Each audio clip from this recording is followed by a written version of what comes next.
மகாத்மா காந்தியின் 156வது பிறந்த தினத்தையொட்டி நாடு முழுவதும் சிறப்பு நிகழ்ச்சிகளுக்கு ஏற்பாடு. டெல்லி ராஜ்காட்டில் உள்ள காந்தியடிகள் நினைவிடத்தில் பிரதமர் நரேந்திர மோடி, மக்களவை எதிர்க்கட்சித் தலைவர் ராகுல் காந்தி உள்ளிட்ட தலைவர்கள் மலர் தூவி மரியாதை.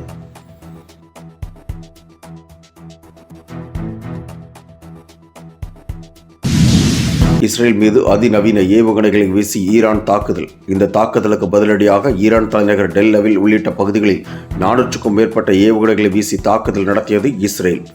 இஸ்ரேலுக்கு ஆதரவாக அமெரிக்காவும் களமிறங்கியதால் மத்திய கிழக்கு பகுதியில் பதற்றம் அதிகரிப்பு.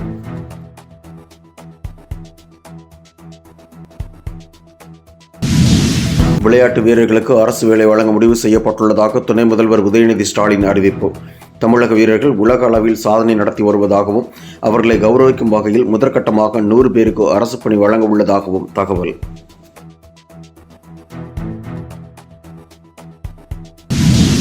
அதானி, அம்பானி என 2 பணக்காரர்கள் மட்டும் மேலும் மேலும் பணக்காரர்களாக உருவாகவே இந்திய பிரதமர் நாட்டை கட்டமைத்துள்ளதாக மக்களவை எதிர்க்கட்சித் தலைவர் ராகுல் காந்தி குற்றம் சாட்டியுள்ளார். தனியார் நிறுவனங்கள் அதானிக்கு விற்கப்படுவதாக ஹரியானா சட்டமன்ற தேர்தல் பிரச்சார பொதுக்கூட்டத்தில் பேசிய ராகுல் கடும் விமர்சனம். நடிகர் ரஜினிகாந்தின் உடல்நலம் குறித்து லதா ரஜினிகாந்திடம் விசாரித்தார் பிரதமர் நரேந்திர மோடி. விரைவில் குணமடைய வாழ்த்து தெரிவித்தார். ரஜினிக்கு இதயத்தில் செல்லும் இரத்த குழாயில் ஏற்பட்ட வீக்கம் அறுவை சிகிச்சையின்றி சரி செய்யப்பட்டதாகவும் ரஜினி ஓரிரு நாட்களில் வீடு திரும்புவார் என்றும் அப்பல்லோ மருத்துவமனை தகவல்.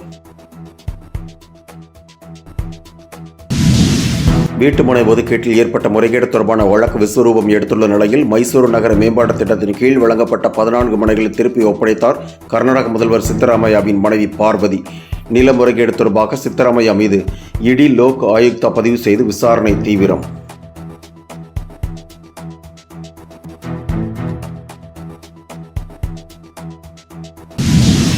முதிய தொண்டர்களின் மறைவால் அதிமுகவில் வாக்குகள் 10% குறைந்ததற்கு காரணம் என இபிஎஸ் பேச்சு.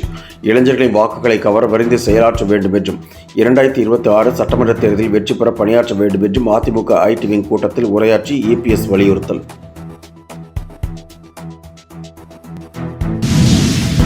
உதகை மலை ரயில் சேவை 2 நாட்களுக்கு பிறகு மீண்டும் தொடக்கம். மேட்டுப்பாளையத்தில் ஏற்பட்ட மண் சரிவால் ஏற்பட்ட பாதிப்பு சரி செய்யப்பட்டதை அடுத்து மலை ரயில் இயக்கம். என்றும் உங்களுடன் மை இந்தியா. முக்கிய செய்திகளை உடனுக்குடன் தெரிந்து கொள்ள சப்ஸ்கிரைப் பண்ணுங்க, பெல் பட்டனை பிரஸ் பண்ணுங்க.